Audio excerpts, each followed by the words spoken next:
Sou peregrino aqui, em terra estranha estou, no reino. Bem-vindo ao podcast Estrangeiros e Peregrinos. A mensagem de hoje será apresentada por Dennis Allen.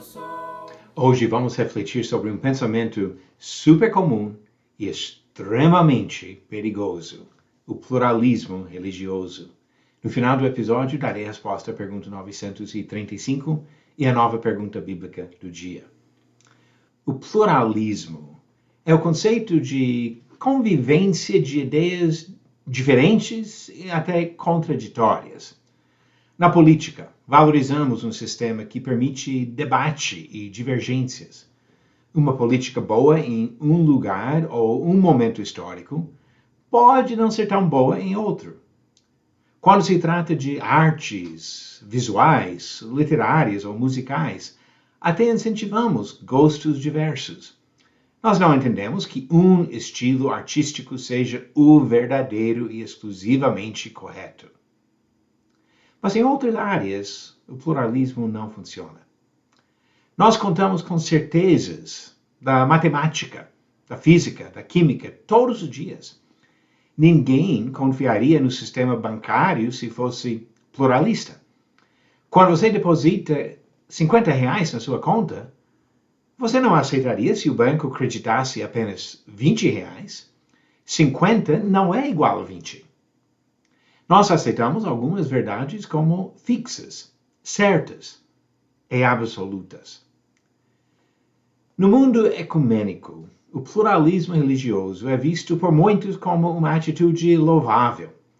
No sentido mais amplo, o pluralismo nega qualquer verdade absoluta e defende a noção de que todas as religiões e todas as doutrinas sejam igualmente válidas. Conforme essa perspectiva, não importa se a pessoa seguir o cristianismo, o judaísmo, o budismo, o islamismo ou qualquer outro sistema religioso. Todos são caminhos, eles dizem, ao mesmo Deus e à mesma felicidade. Mas o cristianismo é fundamentalmente incompatível com o pluralismo religioso. Vamos observar esse fato em 3 etapas, conforme os ensinamentos das Escrituras. Primeiro, Deus é único e incomparável.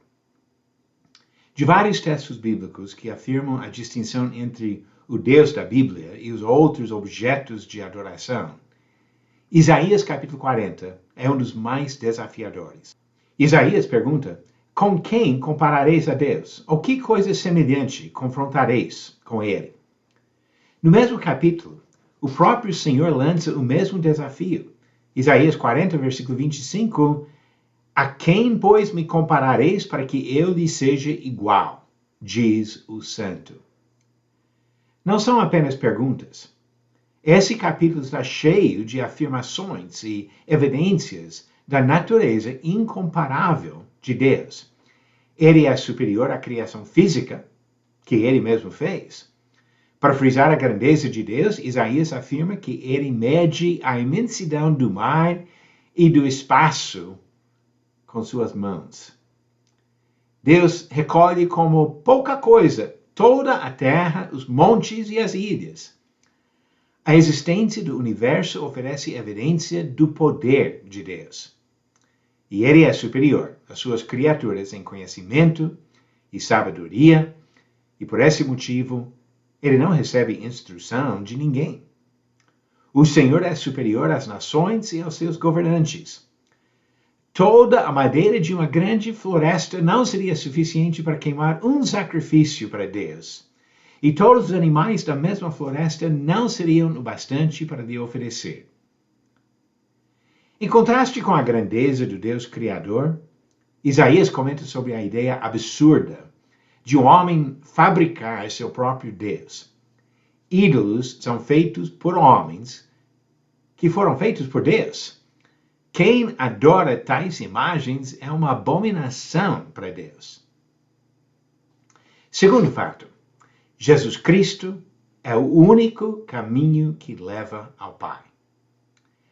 É impossível crer em Jesus e ainda adotar uma atitude pluralista, porque a linguagem dele é exclusiva.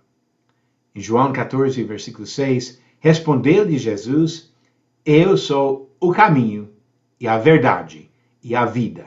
Ninguém vem ao Pai senão por mim. Os apóstolos entenderam a natureza limitada da mensagem sobre Jesus.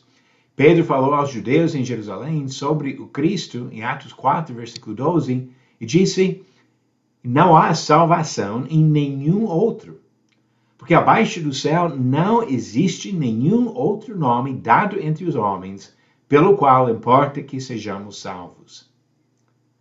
Paulo ensinou a mesma mensagem exclusiva aos gregos, em Atos 17, versículo 31. E a terceira etapa, o Evangelho de Jesus é a única mensagem salvadora. Paulo defendeu uma única mensagem para todos.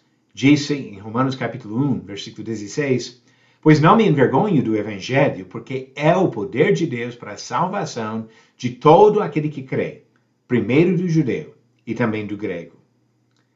Ele afirmou também em 1 Timóteo 2, versículos 4 e 5, que Deus deseja que todos os homens sejam salvos e cheguem ao pleno conhecimento da verdade. Porquanto há um só Deus e um só mediador entre Deus e os homens, Cristo Jesus, homem. Quando nós pensamos sobre esses três fatos, existe um único Deus, Jesus é o único caminho ao Pai, e a mensagem do Evangelho é a única mensagem salvadora. Entendemos a resposta a esta pergunta. Por que rejeitar o pluralismo religioso?